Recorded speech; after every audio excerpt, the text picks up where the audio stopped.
బావా, ఎక్కడికి తీసుకొని వెళ్తున్నావు ఇంత రాత్రి వేళ అని శిరీష అడుగుతూనే ఉంది. ఇష్, ఏయ్, కొద్దిసేపు కామ్గా ఉండలేవా? అయినా ఏంటి, నిన్ను తీసుకొని వెళ్ళేది నేనే కదా. పరాయి వాళ్ళతో బయటికి వెళ్తున్నట్టు అలా పదే పదే అనుమానంగా అడుగుతున్నావు. అదే కదా బావా, నేను అంటున్నది. నీకు ఏది అనిపిస్తే అదే వెంటనే చేసేస్తావు. ముందు నాకు చెప్పు, నన్ను ఎక్కడికి తీసుకొని వెళ్తున్నావు? అబ్బబ్బా, ఒక్క క్షణం కూడా నీ నోరు ఆపడం లేదు కదా అంటూ బైక్ పక్కన ఆపేశాడు. ఏంటి బావా, కోపం వచ్చిందా? ఇంట్లో నానమ్మకి చెప్పకుండా వచ్చాను, లేట్ అయితే నా మీద కోప్పడుతుంది అని శిరీష అనగానే మనోహర్ నవ్వుతూ ఆమె చెయ్యి పట్టుకుని, నీకు ఇష్టమైంది తినిపించాలి అని బయటికి తీసుకుని వచ్చాను అని అతను చెప్పగానే ఆమె కనురెప్పలు మూస్తూ తెరుస్తూ, ఏంటి, నాకు ఇష్టమైనదా? అదేంటో నీతో నేను ఏమీ చెప్పలేదు కదా. మరి నాకు ఇష్టమైంది ఏంటో నీకు ఎలా తెలుసు అని అడిగింది. నీ గురించి పూర్తిగా తెలిసిన వాడిని. నీ మూడ్ ఏ టైంలో ఎలా ఉంటుందో తెలుసు కదా. అలాంటిది ఇప్పుడు నువ్వు ఏం తింటావో తెలీదా?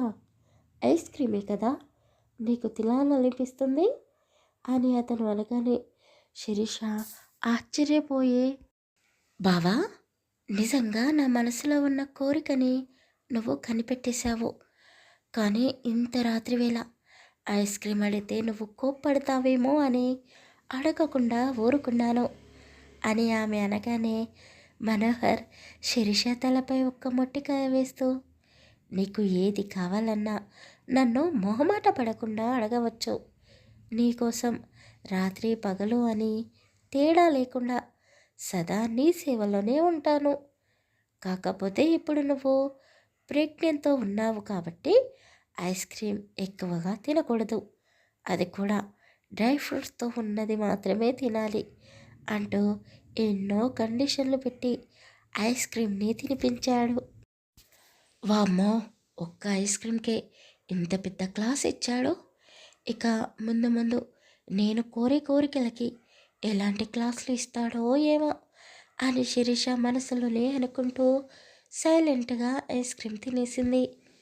ఇద్దరూ కొద్దిసేపు బయట చల్లగాలికి తిరిగేసి ఇంటికి చేరుకున్నారు. వీళ్ళు లోపలికి వెళ్ళేసరికి బ్రహ్మరంభ గారు వీళ్ళ కోసం ఎదురు చూస్తూ హాల్లోనే కూర్చుంది. నానమ్మ, నువ్వింకా పడుకోలేదా అంటూ శిరీష ఆమె దగ్గరికి వెళ్ళింది. లేదు, నీకోసమే ఎదురు చూస్తూ ఉన్నాను. ఇంత రాత్రి వేళ ఎక్కడికి వెళ్ళావు?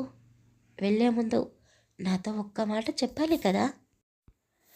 అయినా నువ్వేంటి మనోహర్, కడుపుతో ఉన్న పిల్లని ఇలా రాత్రి వేళ బయట తిప్పకూడదు అని ఆ మాత్రం తెలీదా? పైగా బయటికి తీసుకొని వెళ్తావా? కారు ఉంది కదా, కారులో వెళ్తే బాగుంటుంది అని కాస్త కోపంగా మందలిస్తూ చెప్పింది.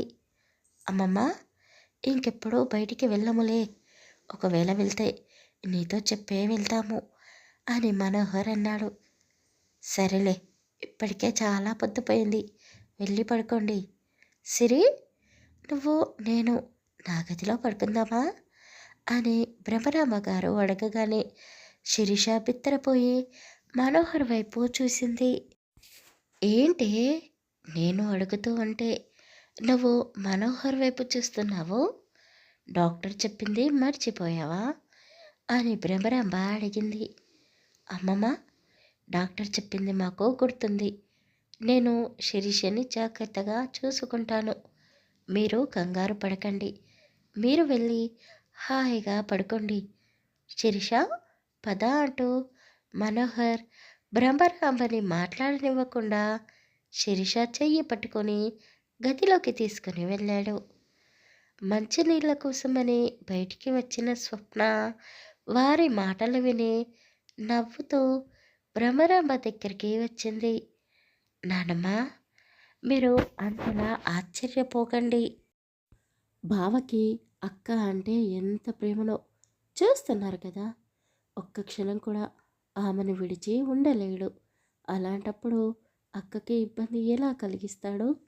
మీరు కంగారు పడకండి, హాయిగా పడుకోండి అని స్వప్న కూడా చెప్పడంతో భ్రమరాంబ శిరీష సంతోషానికి అడ్డుపడకుండా పద్మ గదిలోకి వెళ్ళి చూసింది.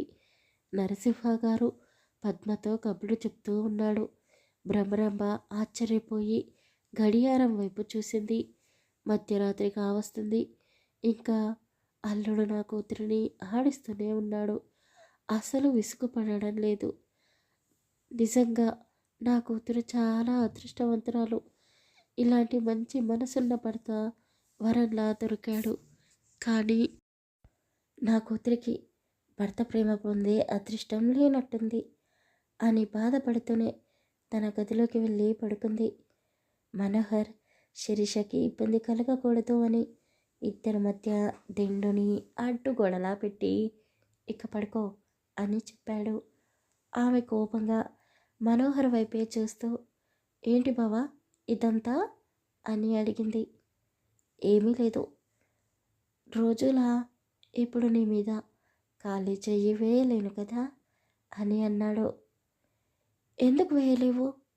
అయినా ఇలా నీకు దూరంగా పడుకుంటే నాకు నిద్రలా పడుతుంది అంటూ ఆ దిండులని కిందకి పడేసి, నాకు కావలసింది వెచ్చటి నీ కౌగిలి, అలాగే నీ భుజం, నాకు తలకడ కావాలి అంటూ అతన్ని హత్తుకొని గుండెలపై తలవాల్చి హాయిగా పడుకుంది.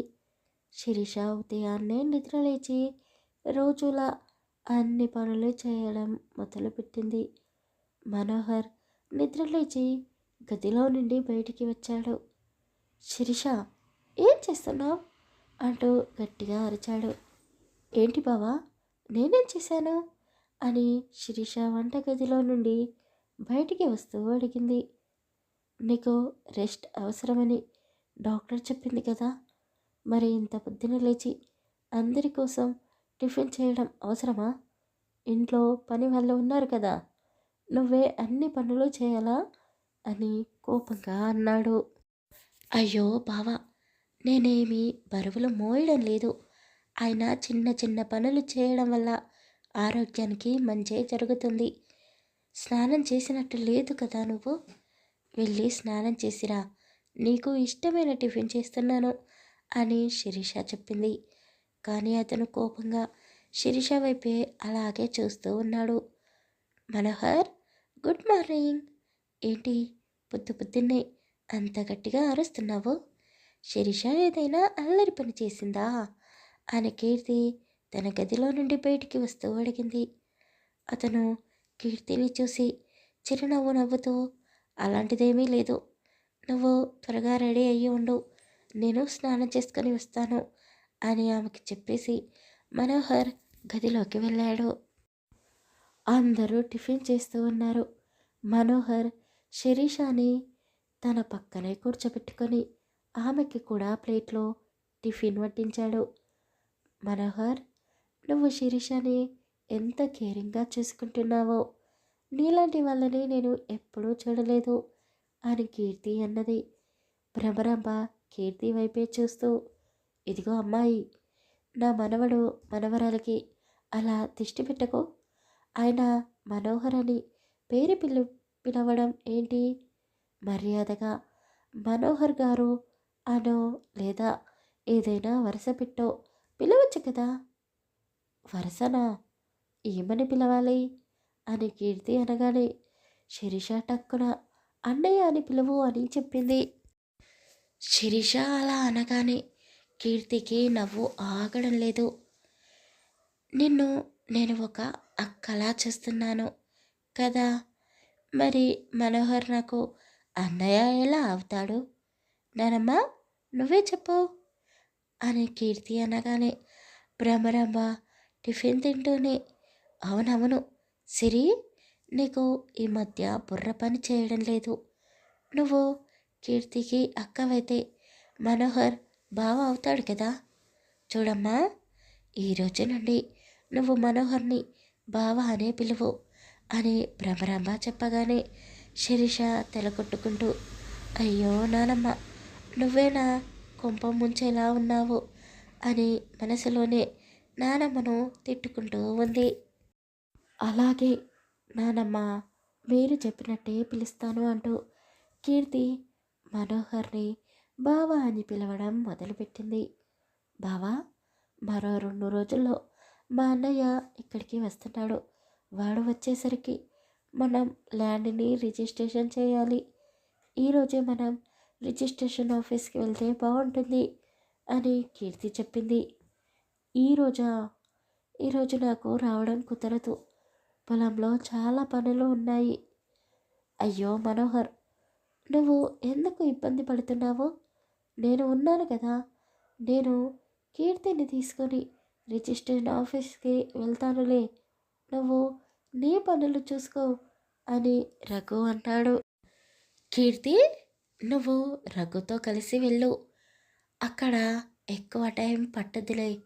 నేను ఫోన్ చేసి చెప్తాను. నా ఫ్రెండ్ అక్కడే వర్క్ చేస్తున్నాడు. అంతా వాడు చేసుకుంటాడు అని చెప్పాడు. రఘు చాలా సంతోషపడుతూ, అమ్మయ్య, ఎన్ని రోజులకి కీర్తితో కలిసి బయటికి వెళ్తున్నాను. ఎలాగైనా సరే ఈ పిల్లతో 4 మంచి మాటలు మాట్లాడి నా దారిలోకి తెచ్చుకోవాలి అని అనుకుంటూ ఉన్నాడు. బాబాయ్, మీరు నాతో పాటు పొలం దగ్గరికి రావాలి. అక్కడ ధాన్యం దొంగచాటుగా అమ్ముకుంటున్నారు అని తెలిసింది. అది ఎవరో తెలిస్తే వాళ్ళని వదిలిపెట్టను అని మనోహర్ కోపంగా అన్నాడు. ఈ రోజుకి స్టోరీ ఇంతేనండి. కథ నచ్చితే లైక్ చేసి కామెంట్ చేసి మన ఛానల్ని సబ్స్క్రైబ్ చేసుకోండి. Thank you for listening. Bye bye.